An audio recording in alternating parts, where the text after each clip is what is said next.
Okay, so this slide, there's a lot on here.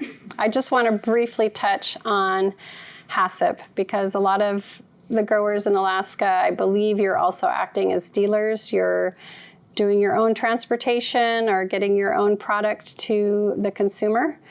And so when that occurs, you're not just a harvester, but you're also then a dealer. And you, if you are a dealer, you must have one of these hazard analysis and critical control point plans. So this basically requires that you do a risk assessment, which is looking at all the steps in that cold chain process. You're looking at critical limits, which are going to be the temperature limits for your product storage, and then corrective actions.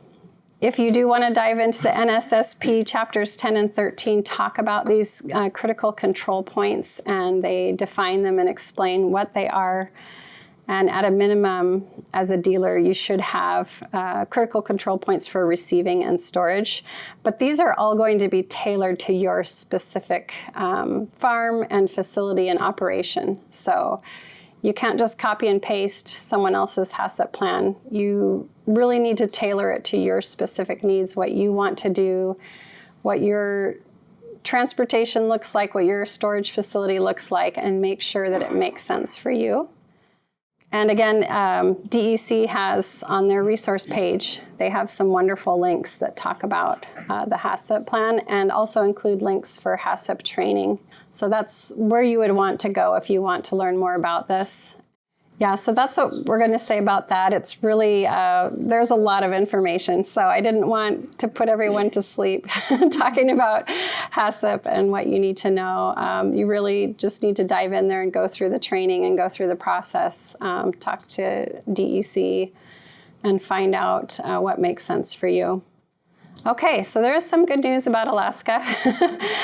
Being that you do have cooler waters than elsewhere in the United States, there haven't been a ton of outbreaks. It's been relatively small, 44 confirmed cases.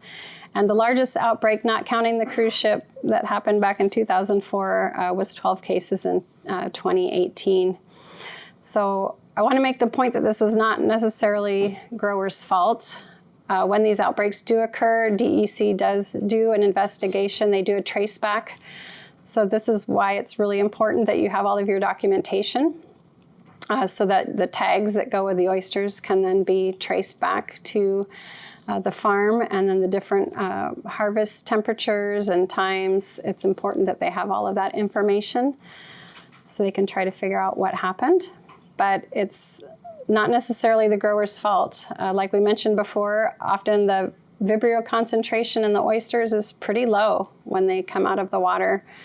And, you know, if some kind of temperature abuse has happened or they've been allowed to warm up, that's when the Vibrio really starts to replicate and proliferate. So it could happen anywhere along that cold chain. It's, you know, we'll blame it on the retailers. But that's why it's really important to communicate and get to know who's dealing with your product and that they're handling it properly. I just threw this in here because I figured this would be a question that a lot of people might wonder about. Why don't we test for Vibrio like we do some other things? You know, why don't we just take a sample, see if Vibrio is present, and then only deal with it if it's there? But it's really not feasible to do testing. For one thing, total Vibrio in the water is not a good indicator of infectious Vibrio. There are many different strains and species out there, and it just isn't a good indicator for us. Sometimes the results come back too late. And also, as I mentioned, the concentration can actually be at a safe level on the farm. So at harvest, the oysters could be perfectly safe. And then you do all you can do, and they may not become unsafe until something happens along the chain of distribution and they warm up. So we just can't rely on test results.